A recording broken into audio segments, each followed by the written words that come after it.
How is it you come back from vacation and you're more exhausted than when you left? That's where we are. I will see you on the other side.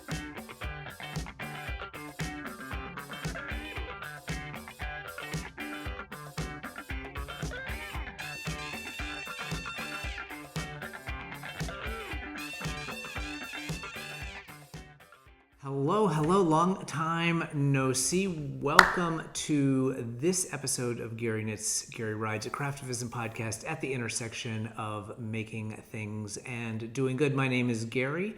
I'm a knitter and a crocheter and a sometimes pattern designer. And every couple weeks, or in this case, every month, I come to this little corner of YouTube to share what I've been working on, as well as to try to give you some ideas of ways that you can take your love of crafting and do a little bit of good in the world. I hope you're well. You can find me on social media, on Instagram as Gary Knits, Gary Rides, also on Blue Sky as Gary Knits, and over on Ravelry as Gary Knits and Rides.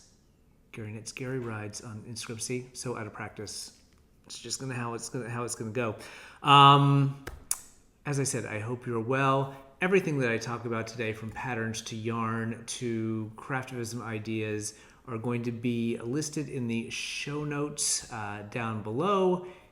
Here is a QR code, so if you're watching this on some other device other than your mobile device, you can take a picture of that and it will take you right to the show notes, so you can see where get links to everything that I'm talking about today.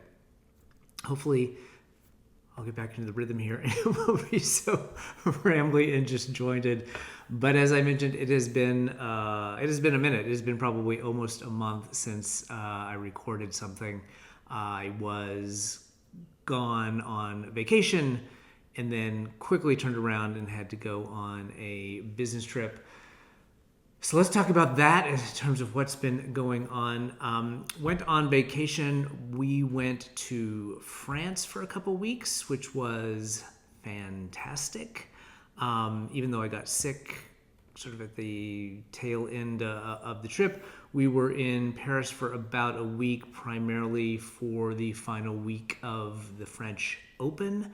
My husband is a huge tennis fan. I am becoming a bigger and bigger tennis fan as the years go by. And we enjoyed going to the US Open when we lived in New York. We took a trip right before the pandemic to go down to the Australian Open, I guess 5 or 6 years ago now. And then, so we were going to see the French Open, and we just have Wimbledon, I guess, to go in terms of Grand Slams. It was fantastic.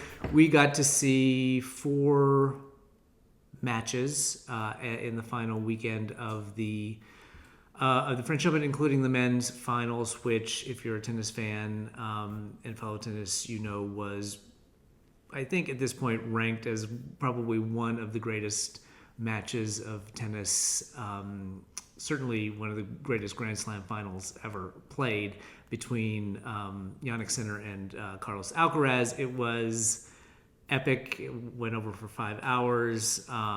We missed our dinner reservation because it went to almost 10 o'clock at night. And it was all totally worth it, missing the dinner reservation. To be there, and especially because my husband is such a huge fan. It is going to be something that he talks about until the day he dies. But it was a lot of fun. The weather wasn't great for most of the time we were in Paris, but it cleared up for the last couple of matches that we got to see. We also did some, other Paris things. Went to museums and ate a lot of food that was probably bad for us. And got to hang out with some friends. One of our friends from London came over for the week, for a couple days, and then randomly some friends of ours from LA. We found out they were there, so we got to see them at the tennis. And so that was great. And then we left and we drove to Normandy for another week.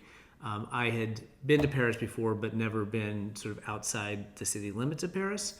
And so this was my first trip to any part of the countryside of France. It was absolutely gorgeous. We had beautiful weather in Normandy, spent a couple of days doing the whole Normandy invasion D-Day stuff. There's like 40 something museums up and down the coast of Normandy there related to the invasion and D-Day. We went to a few of those. We did a tour of some of the beach sites. Really, really interesting. We had spent a lot of time leading into the trip reading and watching Band of Brothers and sort of trying to understand what was going on. It is very sort of sobering being there, really awe-inspiring in terms of the amount of just the logistics of pulling that off and pulling off something that could have been a massive failure. I mean, there was still massive loss of life on both sides, but just the fact that 150,000 people landed in one day is incredible. And there's a lot of really good museums. Not lost on me, the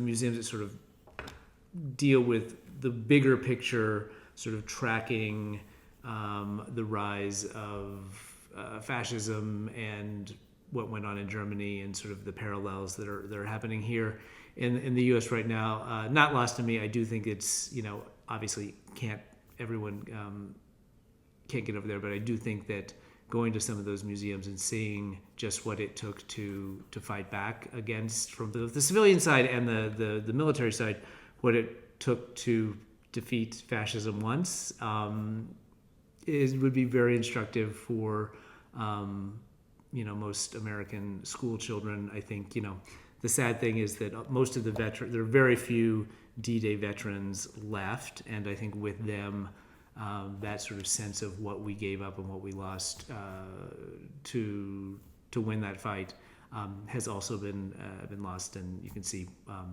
forgetting history and what that has where that has led us. But in addition to the D-Day stuff, we spent the rest of the week just visiting little towns in Normandy. We stayed in Bayeux, which was really, really lovely. We spent a few days in Le Havre, which was very cool. 80+% of the center of Le Havre was destroyed during the Allied bombings, and they rebuilt it as kind of this planned city in the brutalist style of architecture. I know people have very strong feelings about that style of architecture. In certain contexts, I actually find it really cool. One of the most stunning churches I've ever been to, I would put it up there with Sagrada Familia in Barcelona, is the St. Joseph's Church there in Le Havre. It's just this massive brutalist tower kind of rising out of the center of the city, and the stained glass in there is fantastic. Lots of churches, as you would expect in Europe, but we had a great time, and the food was fantastic. I say the biggest takeaway I had was how reasonable prices in general were in France, not even in Paris, but especially for food. How much food you get for a really reasonable price is pretty impressive, and we ate well. And too much cheese, because Normandy is known for its dairy products, so we had too much cheese. Then we came home. I got sick, and kind of fought that the end of the trip. So then coming back, the jet lag and my cold were sort of difficult, and then I had to literally 3 days later, turn around and fly back to New York for a couple of days of business stuff.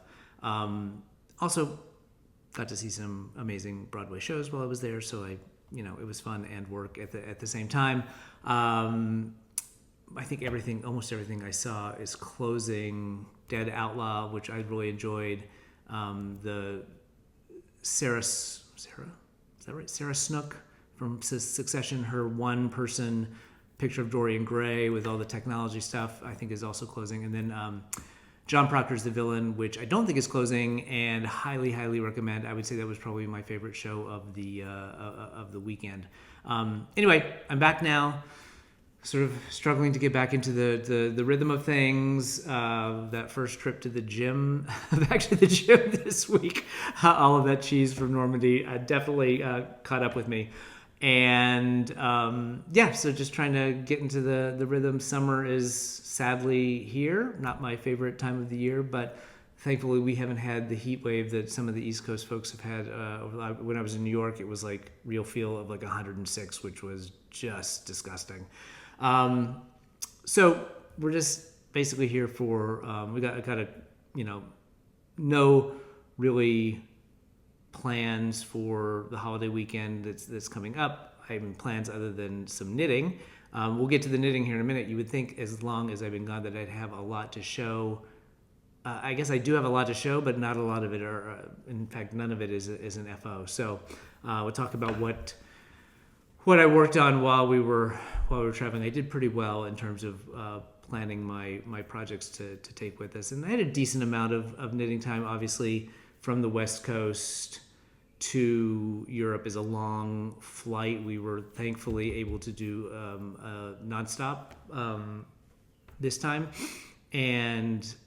But given that I was sick on the way back, I kind of wanted to sleep as much as I could, or as much, which wasn't a lot. But anyhow, we are back and just hunkered down in the air conditioning for the remainder of July, I think, and getting back into the schedule of things. So that is, what else? I don't think there's been any. Yeah, I mean, we've got Hollywood Bowl has started. So that's, if you've been watching for a while, you know that's a big thing that we love to do during the summer. We have a series of concerts that are put on by our local NPR station, and I think we get six of those over the summer. The first one happened the weekend, literally the 2 days after we got back, 2 or 3 days after we got back, and the day before I left for New York. Nigerian R&B pop guy called WizKid. Not my favorite show that I've ever seen. This season, the lineup for our shows is a really kind of mixed bag. There's not a lot that I'm super excited about, and that's just the way it goes. The way that the system works is you basically have to buy the tickets before you know who's going to be playing, or if you're a subscriber, you get your subscription. And most of the time, out of the 6, there's probably 3 that we really like, 1 that we really don't like, and then a couple that are.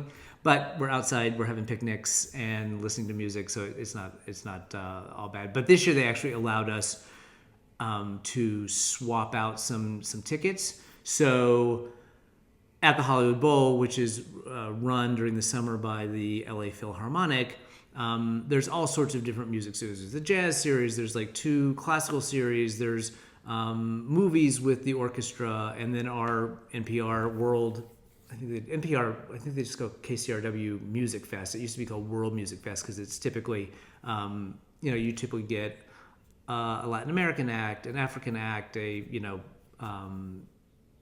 different bands from all over the world, and the sorry, lost my train of thought because my watch vibrated. So this year, for the first time, they allowed us to swap some things out. So one of our shows every year is Reggae Night. Not a huge reggae fan. We've gone a couple of times. We've given them to friends a couple of times. But this year they were able to swap out. So we swapped out Reggae Night for this coming weekend. They're doing Jaws with the LA Philharmonic playing the score of Jaws while they play the movie on the big screen. My husband is a huge Jaws fan. He probably watches Jaws once or twice a year. I enjoy it. It's a lot funnier of a movie than that I never watched it when I was a kid. It came out, I remember vividly when it came out because it was like, I heard stories about people being like so horrified by it that they were like vomiting in the theater back in 76, 77, I don't know, whenever it came out. Or it's 50 years, so 75, I guess. Anyway, so we're going to go do that. We've seen it before with the orchestra. It's a really fun night. People get really into it. And so we're able to swap our reggae tickets out for that. There's a couple bands that I'm excited to see this summer.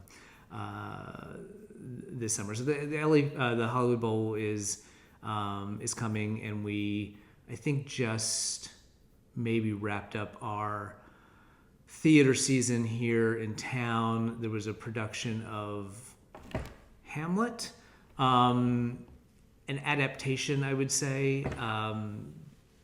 They kind of did a condensed version of Hamlet for the first act, and then they kind of turned it into an episode of Columbo where they kind of unpacked the story of Hamlet, and there was a detective, and he was trying to, figure out exactly what had happened. I enjoyed it more than most of the critics did. I thought it was kind of a fun little,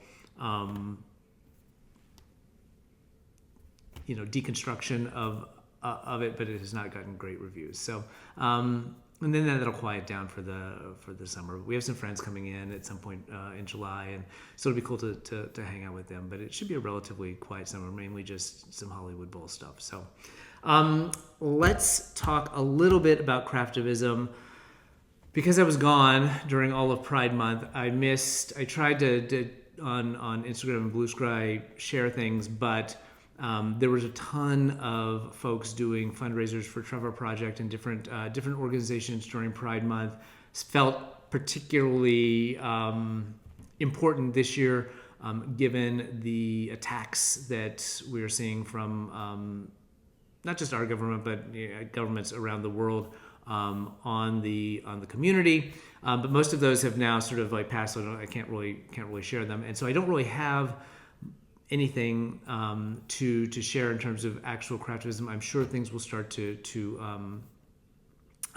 new things will come up as I start to get back into social media and see what's going on out there. I did just want to say, things feel particularly bleak right now if you are in the States. I can't speak to how things feel in the rest of the world, but given, masked gangs of thugs are kidnapping people off the street. We're building concentration camps in the United States.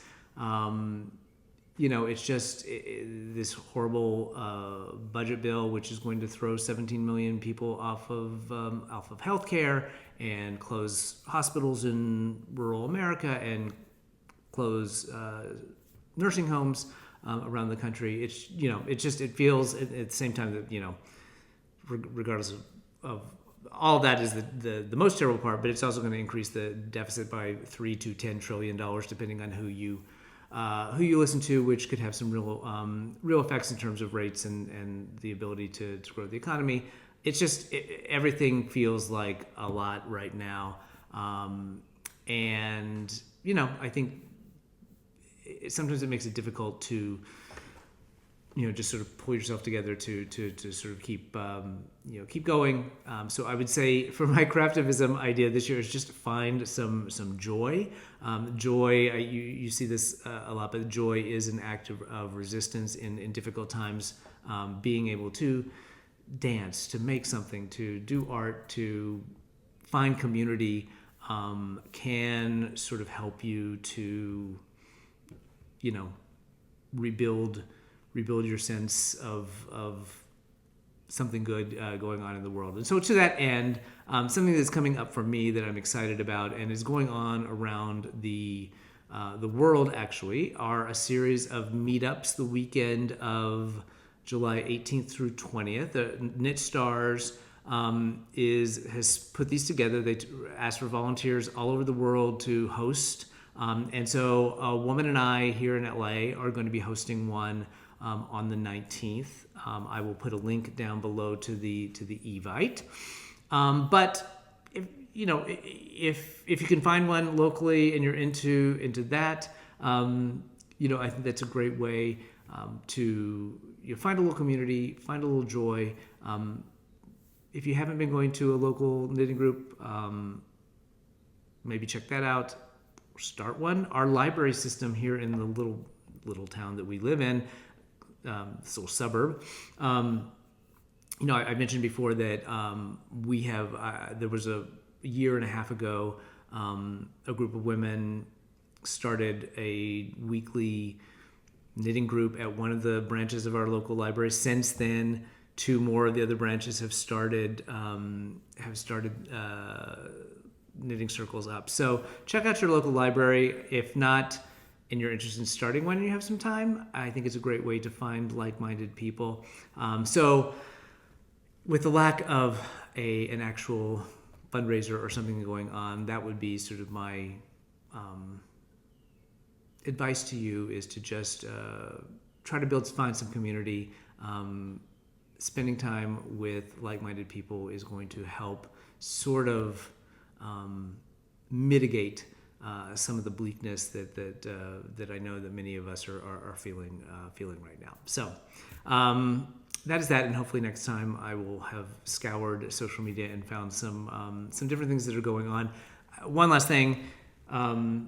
Call your representatives, and the Senate's already passed this terrible bill, but it's still got to get through the House, or it gets sent back to the changes get sent back to the Senate. So whether you have a blue Democratic representative or a Republican representative, there are plenty of Republicans that are opposed to this bill, primarily on the basis of it increasing the deficit. Make those calls and see if you can, just share your opinion on it, and hopefully we can get enough Republicans to flip. And I mean, you never know, the Democrats. Hopefully they're all on the right side of this, but there's always a couple that you're just sort of scratching your head on, like, what are you actually doing? Anyway, that would be my other, it's not really craftivism, but it is incredibly important for you to raise your voice and do what you can to try to get this thing killed. So let's talk about making. As I mentioned, you would have thought that being gone for a month, I would have had a pile of, including, being on 2 10-hour airplane flights, that I would have a ton of FOs to show you. I do not, but I have some progress on different things. Let's talk about the closest thing to an FO that I have. I'm not going to pull out all the little bits and bobs for it, but I have a deadline coming up, so this is what I am focused on for the time being. My fingers crossed, I'm going to finish the last piece of it today and then put it all together over the weekend and then get it off to its recipient. This is Tilly the Hare by Louise Crowther from her Knitted Animal Friends book. The pattern, I think, is also available standalone on Ravelry. I know there's a project page there for it. So I've down to the final piece. I think the only one, well, we'll call this an FO. How about that? The second to last piece that I worked on were these. They call them French knickers. They go under the little dress that Tilly wears. They look gigantic to me, and I had to rip them out at one point. And I double checked the needle size. I didn't do a gauge swatch particularly for these because it's supposed to be, I think, the same gauge throughout. But this may get redone. It's usually, I think it's only about a day's worth of work. But when I'm going to put the body parts together and get it stuffed, and then I'm going to put this on. I had a similar problem with the first animal that I made out of this book, that the pants for George the dog were a little droopy, and part of that is I think I didn't stuff him, make him fat enough when I stuffed him. But this I could probably put the button a little further and tighten it up, but they just look big. So these French knickers may get redone. So the last piece that I'm working on is the little cardigan that Tilly wears over her dress. It's a little colorwork, circular yoke cardigan with little, here's the back, as you can probably see, the little carrots in the yoke. And then this is the front. You can see all my floats. And then you run buttons down the front. So I just finished the first arm yesterday.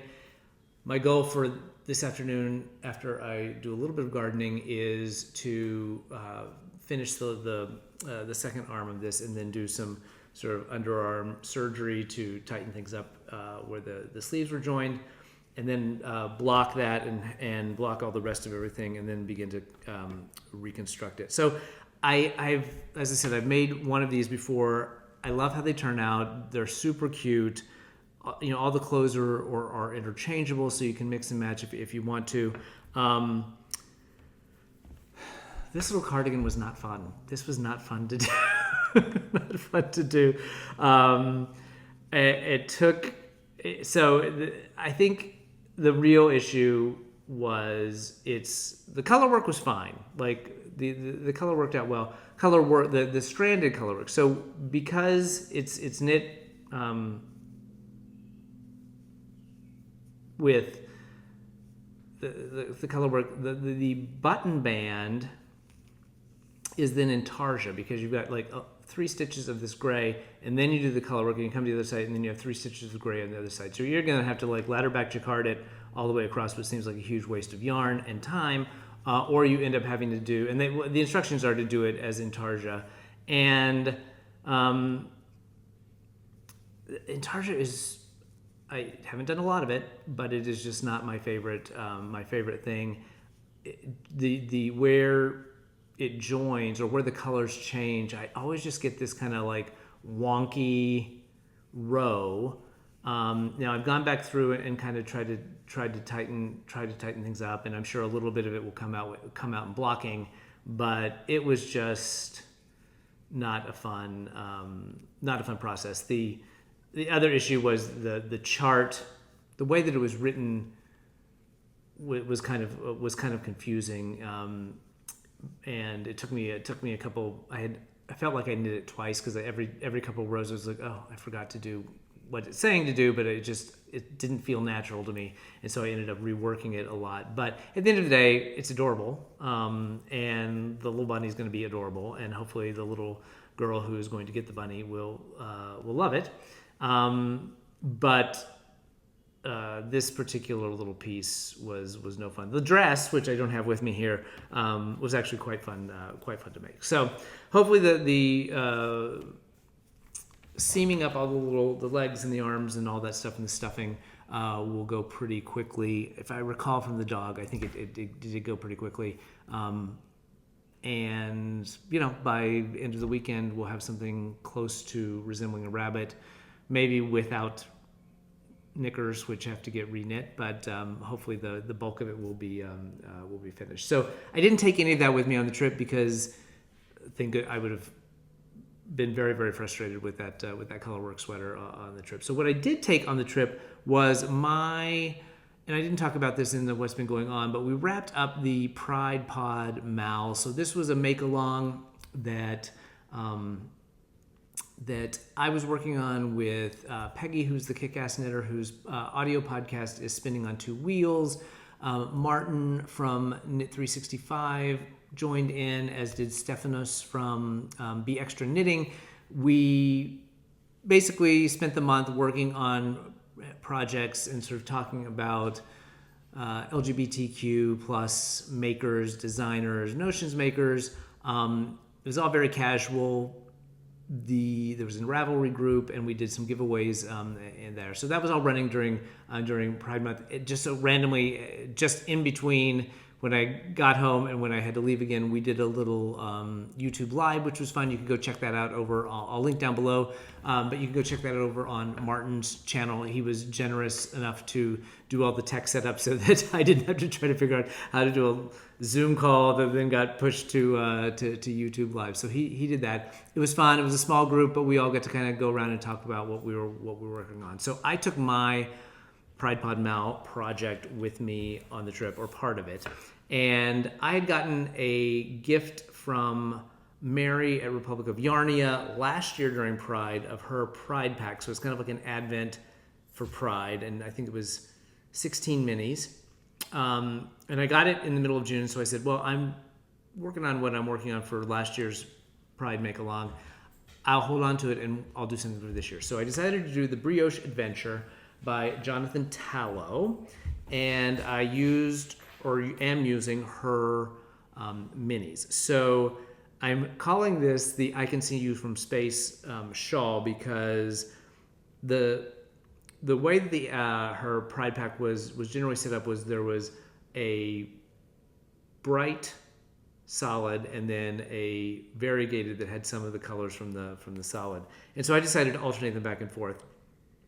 Now the minis or the solids were sort of more fluorescent, and you got a little bit sometimes of that fluorescent in the next variegated, but the variegated had more range of colors in it, so it didn't match exactly, but I like the yarn. I love the pattern. It was a great travel pattern. The color sequencing may not have been my finest moment. It looks better at a distance and on camera, I think, than it does in person. On the Zoom the other day, I said it reminded me a bit of that line from Clueless, the movie, where she describes something as a Monet. From a distance, it looks pretty, but when you get up close, it's just a big old mess. And that's kind of what I feel like here. Like I said, when I've taken pictures of it and posted them online, I'm like, oh, that's, it's bright, but it's not. But when you get up close, I think because the contrasting colors in the background when you're up close are less. They just show more. So this is the right side. It's a very simple pattern, really fun. Like I said, easy to work on because it's pretty much just straight brioche. You're only doing little increases and decreases at the end, so you don't have any tricky stitches in between. So yeah, I've gotten about halfway through. I've just moved into this fluorescent pink with the kind of pink and red variegated behind it, and then we're going to move to purple. I added a maybe it was 15 minis because I feel like it was an odd number. I added just to kind of make what I thought was the transitions smoother and make more sense. I took a kind of blueberry blue, so it's not really navy. It's a little bit more royal in it, but it's not quite royal blue either. To go in between, there's like a purple solid, and then there's like a turquoise solid, and I'm going to end on a variegated that's basically white. So I'm going to keep going on this, and I as soon as I finish with the rabbit, this will probably get some more attention. It's kind of on hold right now. So I ended up with I took I think I took through the red variegated with me on the trip. So I did most of this on the trip. But I didn't want to take all 15 minis because that just seemed like a lot. So I kind of stopped when I got to, I used up all the yarn that I had and then stopped. I ended up with about, I think it's about 6 grams per mini left of each skein, roughly. It kind of varies a little bit, which I don't know what that says about my tension, but left of each other. And so what I decided to do, and this I started on the flight back to New York, was to make some scrappy shorty socks. So I'm making 2 pairs of shorty socks for a friend of mine in New York. The first ones are done, and I was like, oh, well, this will be kind of fun because they're really fun and bright. And so here's where we are. I used, and I'm going to forget her name, but I'll pop it down below. I used kind of a color sequencing guideline from a designer who has the Rose City Roller socks, and then she has another pattern on Ravelry that I got called This Is How I Roll, and that one is talking about scrappy socks and kind of has a formula for kind of doing the color blending as you go through your scraps. And I kind of use that as a guide.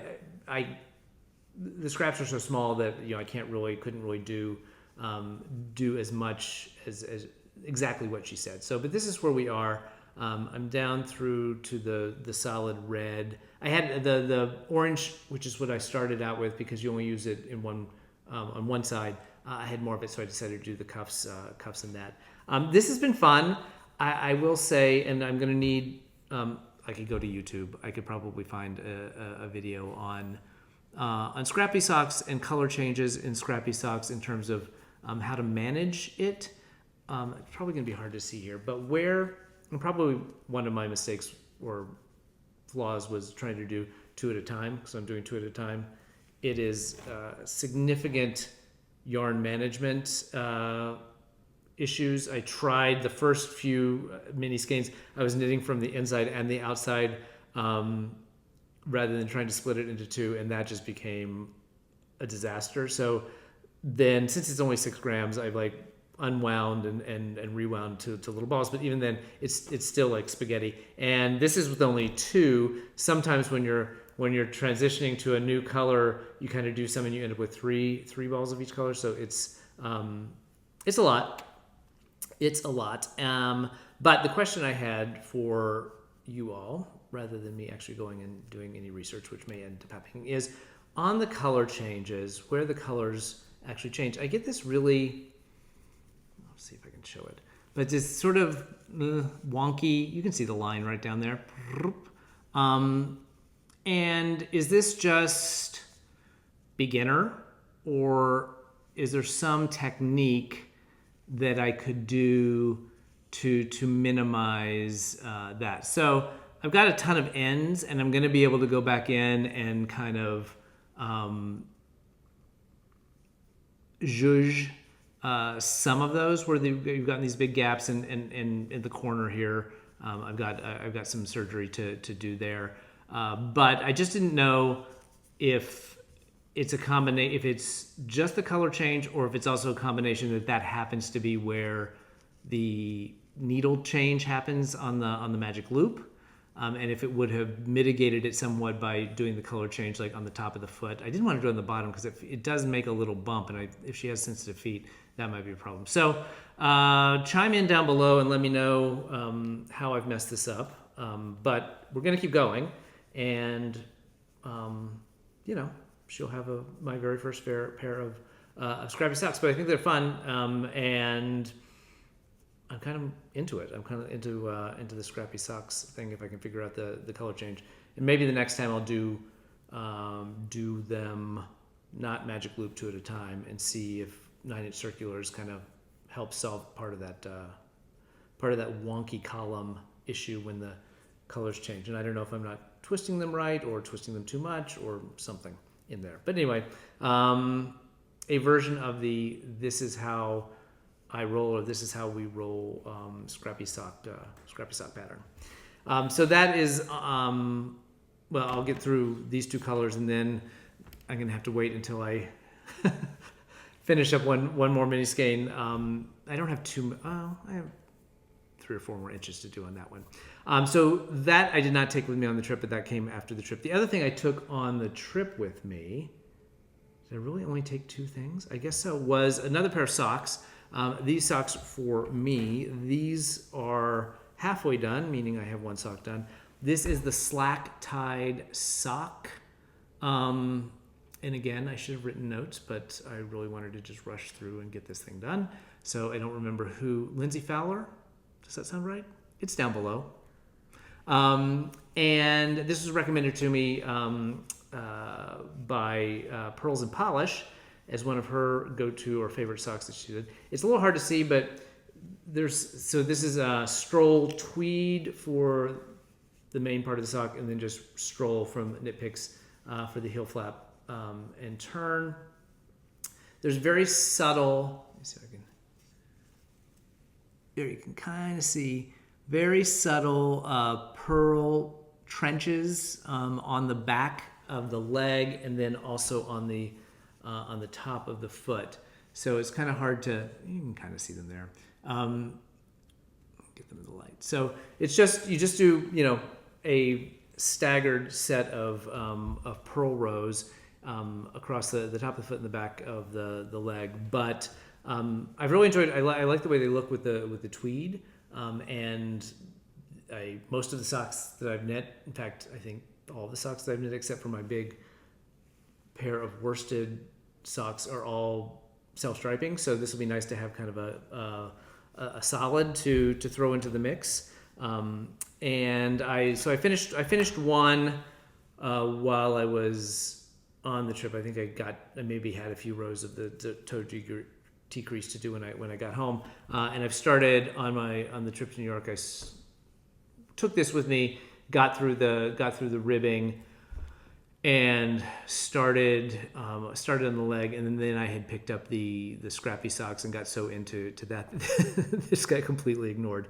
So this will be my riding in the car, going to the Hollywood Bowl project for a while. So hopefully I'll get these, by sometime in August, these will be completely done. And I have another. I didn't bring them out because I haven't done any work on it, but I have another pair of solid socks. Harriet sock by Summer Lee that I'd started thinking I would take it on vacation, but it's a cable, and I realized that was going to be a not a great travel project, so I left it behind. The other thing that I've done a little bit of work on, and this. Oh shoot! 1 second. I truly don't think the jet lag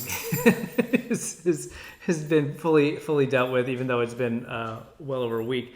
I did bring another project on the trip, and I did a lot of work on it. I do not know why I completely spaced on what it is, and I'm loving this. This is my Zig-Zag scarf, and of course I don't know who designed it, but I'm about a little over halfway through the first two balls. So this is being done in Lang Mille Colori Baby, and these are the two colorways. They have numbers that'll be listed down below. But it is an incredibly simple pattern, but mixing those two different colorways of kind of a self-stripy yarn just really produces a fantastic looking fabric. I'm doing this as a gift for a friend. I think I've said this before, who, one of his childhood traumas is that his parents would never buy him anything by Missoni. And so I decided that I would try to make something that was Missoni-esque for him. But I just really huge bang for your buck here, I think, in terms of the amount of effort that this takes and the payoff. I did realize, I hadn't. I just assumed, looking at it, that it was going to be a nice long scarf, but it's only like a 4-foot scarf, which seems a little small, especially given how wide it is. The proportions seem a little off. So when I realized when I got back and I was halfway done, and I was like, of these first two balls, I only had 2 more balls of this yarn, that it wasn't going to be quite as long as I'd like. I had to scramble, and I did find a yarn store that had the same colorways. I've had this yarn for several years, so I was a little worried that I wasn't going to be able to find it, but I did find someone that had the 2 colorways, and so hopefully that'll get here. This is later. I'd like to get this done by September to deliver it to the recipient in person, because I have a business trip. I have to go to New York, so I'll be able to see them then in September. So I'm hoping to have that one and this next project done, because those are both being delivered for folks in New York. This one is also so much fun. And I've talked about how much fun I'm having with this project. This is the Marled Magic shawl by Stephen West. I don't think I had started this last section the last time I showed it, but here is where we are. So this meshy section is section 1. You're looking at the back side, because that's where all the long ends are, which become a braid that you pull through to the front side later. So the mesh is section 1.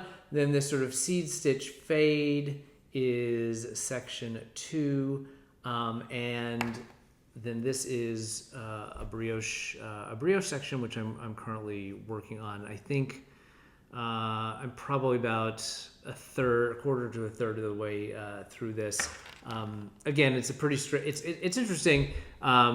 I don't feel like I'm going to give too much away, but obviously it's single color brioche here. I'm holding a fingering weight with a mohair, but unlike other brioche patterns, this one you don't slide the yarn down the thing and work the same side twice. You basically just work it back and forth like regular knitting, which I had not seen before. But this is a scrappy project. I dug through all my fingering weight scraps and tried to put together each section so that it kind of tied in a little bit to the last section or where it was going to border, and hopefully came up with something cohesive and didn't look like a gigantic mess at the end of the day. But I'm having fun with this. I really have enjoyed playing with all the scraps and kind of blending these colors. So I'm looking forward to, once I'm finished with the bunny, trying to get through this brioche section and get moving, because I think I have like 5 or 6 more sections to get through, and I'm about to sneeze. Oh, apologies. So I have about 5 sections left, and to try to get that all done by September as well. So I'm gonna have a busy July and August knitting wise. So I don't expect to be starting anything new. Those are all the whips except for that other pair of socks that I mentioned, and then my habitation throw, which is just a long gestating project that I was still hoping to get that done by the end of the year, but I got to get through most of these things first. I'm not going to start it, but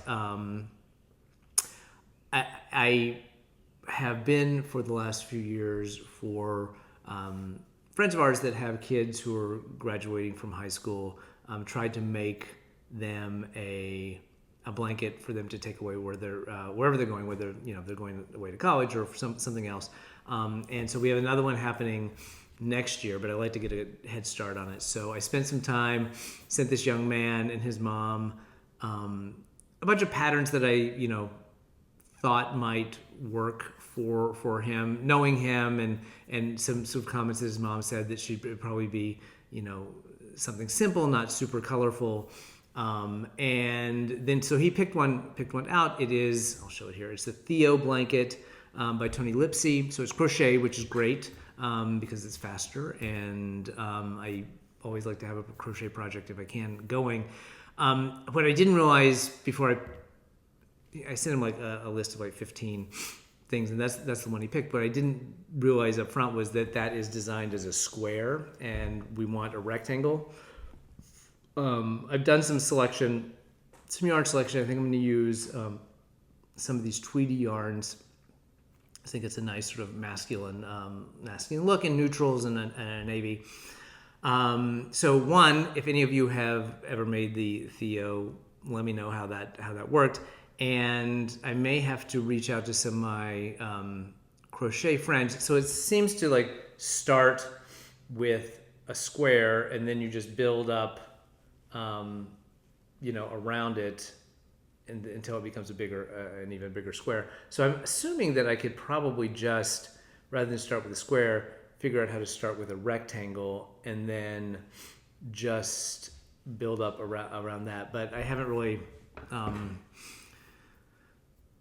sat down and sort of played around with it. But that is the only real start, the swatching for that start. I'll probably do the swatching, try to figure out the logistics of making a rectangle from a square, and then probably won't actually get started on that until the winter, once we pick out the yarn and get that over. So if you have any thoughts on tweaking that pattern, let me know that as well. But that's about it in terms of what I've got on the plate. Not much at all in terms of acquisition. So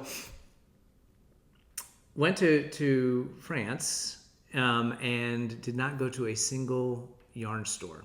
I knew that because of the tennis schedule sort of like superseded everything else. And the days that we didn't have tennis, we had some museum tickets that we were timed, and we had to use at certain times. So I knew that it was going to be maybe unlikely. I certainly do not need any yarn, but there were a couple yarn stores that I saw that I was like, well, if the timing works out and I have a couple hours, I could swing by there, but it just didn't work out. So I didn't go to a single yarn store on my vacation. That's the first time that's happened in quite a while.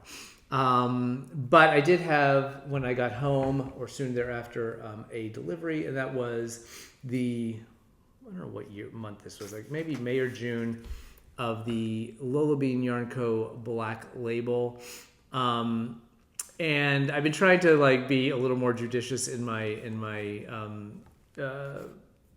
purchases, but this one, I think that this one was actually curated by Lola herself, and it is inspired by Kenny Loggins, and Danger Zone is the name of the yarn specifically. And if you are a follower of Adela and Lola, you will know why Kenny Loggins is such an important figure in their world, in their mythology.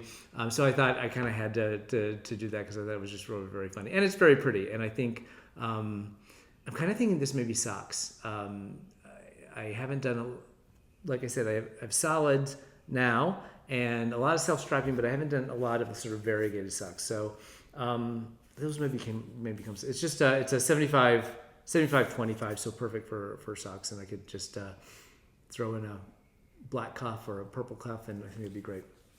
So that was really it in terms of acquisitions.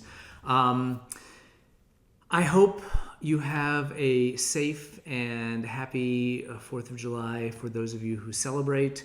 I'm going to try to get back on schedule and do this every couple of weeks. One thing I will mention is that I will be going to Flock this year up in Seattle, as I did the last 2 years. It's a great show. If you live nearby and haven't gone, you definitely should check it out. It's nice to have a really high quality show on the large high quality show. I think there's some really nice smaller ones on the West Coast, but a big show. So I'm looking forward to seeing a bunch of people there. I am going to try, as I did last year, to put together a meetup, just a very low key get together the Friday evening before the marketplace opens. For anyone who's around, who comes in early for the show, we'll try to find a spot where we can have some drinks, sit around and knit, grab some food, hopefully at the same place, and just hang out for a while. We had a really great turnout last year of probably 35 folks or so. I am going to try to be coordinating this with Nicole at Professor Pearl, so she and I are going to sit down here in the next couple of weeks and sort of brainstorm a little bit about locations.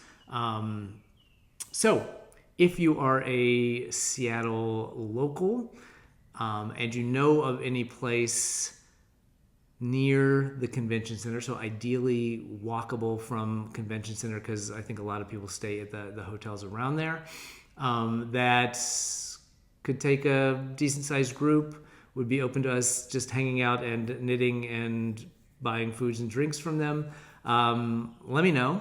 Ideally it would be accessible. That was the one issue with the place last year, is that we had to go upstairs to a little very nice open kind of lofty area in the bar, and we may end up back there because they were very kind and didn't care that we were taking up a big space. But if you know somewhere nearby that is a little more accessible and could take a group, hit me up, let me know down below, and we'll try to put together. I will let you all know as it comes together. So in the meantime, be safe, try to find some joy out there, don't succumb to the bleakness if you can, and keep on making and spreading joy that way. I will see you in a couple weeks. Thank you so much. Take care.